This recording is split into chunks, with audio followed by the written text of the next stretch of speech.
When I opened the door that night, the last person I expected to see sitting on my couch was her. My ex's mother, Mrs. Carson, hands folded in her lap, eyes red, a half-empty cup of tea trembling on my coffee table. For a moment, I just froze. The years flashed back, Sunday dinners, Christmas mornings, her warm hugs when I used to come over to see Emma. Then the breakup. The silence. The distance. And now, this. Mrs. Carson? I managed to say, still standing in the doorway. She looked up, her voice soft and cracked. I'm sorry, Alex. I didn't know where else to go. I put my bag down slowly. My heart thudded. Is everything okay? Is Emma? She shook her head. Emma's fine. It's me. I couldn't stay there anymore. It turned out her husband, Emma's father, had passed away 2 weeks ago. The house was too quiet, too full of memories. Emma had offered for her to move in, but Mrs. Carson didn't want to be a burden on her daughter, who just moved states away. So she'd driven until she couldn't anymore, ended up in town, and somehow found my address still saved in her phone. I didn't think you'd even answer, she said, tears slipping down her cheeks. But I remembered how kind you always were. Something in my chest broke open. Despite everything that happened between Emma and me, this woman had once been like family.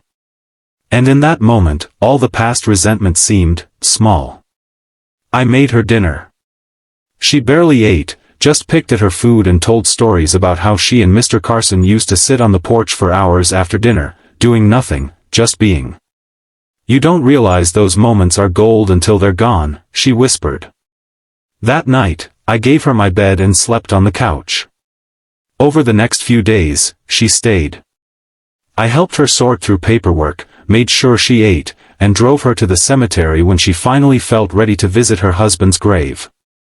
The ride there was quiet, filled with that kind of silence that says everything words can't.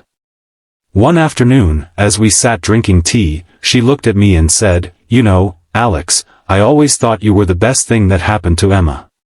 But maybe, you were meant to be a blessing to me instead." I didn't know what to say. Sometimes life rewrites the story you thought had ended.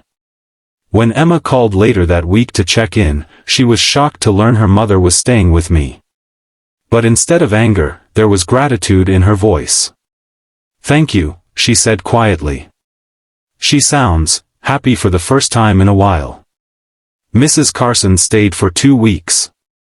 When she finally decided to move closer to Emma, she hugged me goodbye at the door. "You reminded me there's still kindness left in this world," she said. After she left, the house felt a little too quiet, but not empty. Because somehow, helping her had filled something in me I didn't even realize was hollow. We spend so much of life guarding our hearts after they break, forgetting that compassion doesn't need permission. Sometimes, it just needs a moment of courage.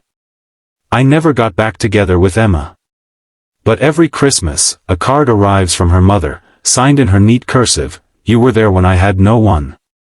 Thank you for opening your door, and your heart." And every time I read it, I'm reminded that some relationships end for a reason, so others can begin in their place. End. Would you like me to make this version slightly longer, for a smoother 10 to 12 minute narration flow, or format it into a ready-to-read YouTube narration script, with pauses and emotional cues?